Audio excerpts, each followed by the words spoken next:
আজকে একটা সহজ রান্নার রেসিপি নিয়ে চলে আসলাম তোমাদের মাঝে।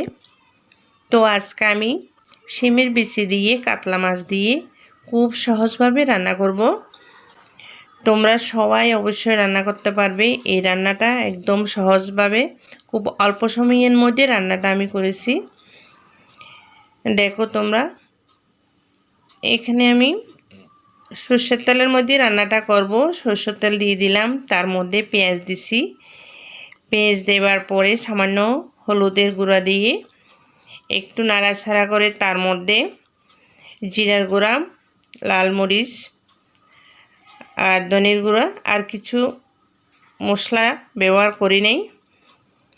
এগুলো একটু নাড়াচাড়া করে তার মধ্যে শিমের বিচিগুলো দিয়ে ফেললাম, দিয়ে একটু মশলার সাথে কষিয়ে নেব। এরপর দিয়ে দিলাম স্বাদ মতো লবণ। আমার শিমের বিচির মধ্যে একটু আলু ভালো লাগে, তাই তোমাদের ভালো না লাগলে না দিও। তো আমি কয়েক টুকরা আলু দিয়ে দিলাম। এগুলো শিমের বিচির সাথে একটু কষিয়ে নেব। এই রান্নাটা খুব সহজ, শীতকালে আমার খুব ভালো লাগে। তোমাদের কেমন লাগে তো জানি না, তোমরা অবশ্যই বাসায় একবার রান্না করে দেখিও। তবে সবাই রান্নাটা করতে পারবে। অনেকে আলু আলাদা করে ভেজে নেয়, কিন্তু আমি আলাদা করি ভাজি নেই, একসাথে কষিয়ে রান্নাটা করেছি। আর এদিকে আমি একটু টমেটো চাটনি করতেছি। টমেটো চাটনি তো তোমরা সবাই জানো। পাঁচফোড়ন দিয়ে তার মধ্যে টমেটোগুলো দিয়ে দিয়েছি, লবণ, সামান্য হলুদ আর চিনি দিয়ে নামিয়ে ফেলবো।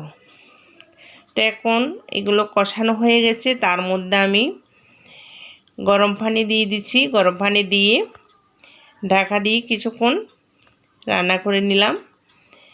এখন প্রায় 80% রান্না হয়ে গেল। তার মধ্যে এখন আগে থেকে ভেজে রাখা মাছগুলো দিয়ে দিলাম। কাতলা মাছ দিয়ে রান্না করতেছি। তো তোমরা রুই মাছ দিয়েও রান্না করতে পারবে, কই মাছ দিয়েও রান্না করতে পারে, শিং মাছ দিয়েও রান্না করতে পারবা, যার যেরকম পছন্দ। এখন দিয়ে দিলাম টমেটো আর কাঁচামরিচ, আর তার উপরে দিয়ে দেব ধনে পাতা কুচি। তোমাদেরকে আমি রান্নাটা খুব সহজভাবে করে দেখালাম, তোমরা বাসায় অবশ্যই ট্রাই করিও।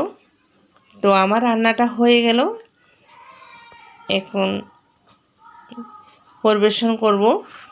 তো তোমাদের কাছে সবসময় যেটা বলে থাকি, একটা সাবস্ক্রাইব আর একটা লাইক দিতে ভুল করিও না। আবার একটা নতুন রান্নার রেসিপি নিয়ে আসবো। ধন্যবাদ, সবাই ভালো।